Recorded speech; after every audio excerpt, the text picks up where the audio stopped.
Okay, this video is called Thinking Quotes to Raise IQ. What's going on is I'm working on a book and I'm going through some of my old talks and I come across stuff that I think is worth making a talk about. Okay, so the first quote is just about the brain. You know, Voltaire had said, "Why do animals have brains but plants do not?" And it's because animals move. Okay, you know, what is the purpose of a human brain? To walk down a path in a forest, a jungle, or a prairie and to survive. The brain is anchored to reality. Okay, there's no BS with the brain. There's no new trend with the brain. It keeps you alive. Okay, I made other lectures about the brain anatomy and brain function. But here's the quotes. Thomas Carlyle, you know, the Victorian scholar, he said, "There is always a good reason, and then there's the real reason." So what happens in the modern world is very often somebody is lying to you or BSing you or trying to sell you something, and they say something that sounds nice. Okay, it sounds nice, it sounds reasonable, but the truth is, it's a bunch of BS. Just like I've talked about internal medicine textbooks. They're just full of lies, they're stupid, they're wrong, they're over 100 years out of date. And a typical example will be when they talk about hypertension. They'll say, well, the cause of hypertension is not well known. It is associated with aging. It seems to be partly genetic. Sometimes it might, be an acquired thing due to an infection, but that's not too common. We also seem to notice that it appears related to socioeconomic disparity in some cases, and that sounds thoughtful and nice, but it's a bunch of BS, okay?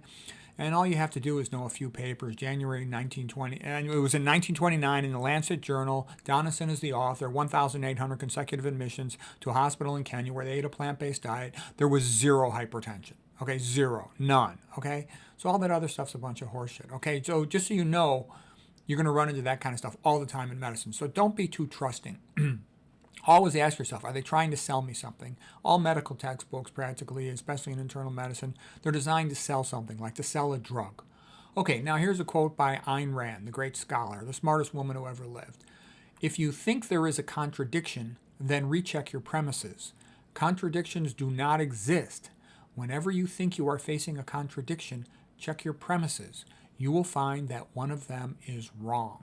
That really helped me a lot because a lot of times in life I couldn't understand something. And so your logic is fine. The problem most of the time with thinking is not due to logic.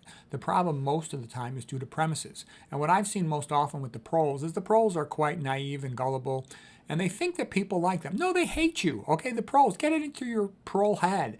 You are not liked by the controllers of the system. They want to reduce your numbers. Get that through your head if you want to have any chance of optimizing your health. Once you get that through your head, lots of other things will make sense. Okay, it's good to try to find a metaphor that works. Here's a quote from Aristotle. Ordinary words convey only what we already know. It is from metaphor that we can best get hold of something new. Okay, Aristotle's probably the smartest guy who ever lived.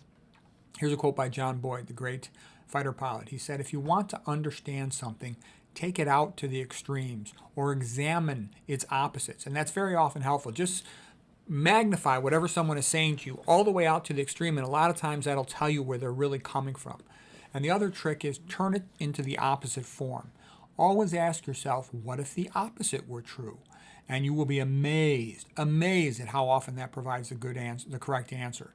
Like when you look at like psychiatric drugs, okay, you say, what if, they weren't trying to help me or my kid? What if they were just trying to sell me a drug? And what if their drug might hurt the kid? Like selling amphetamines to kids for attention deficit. That's insane.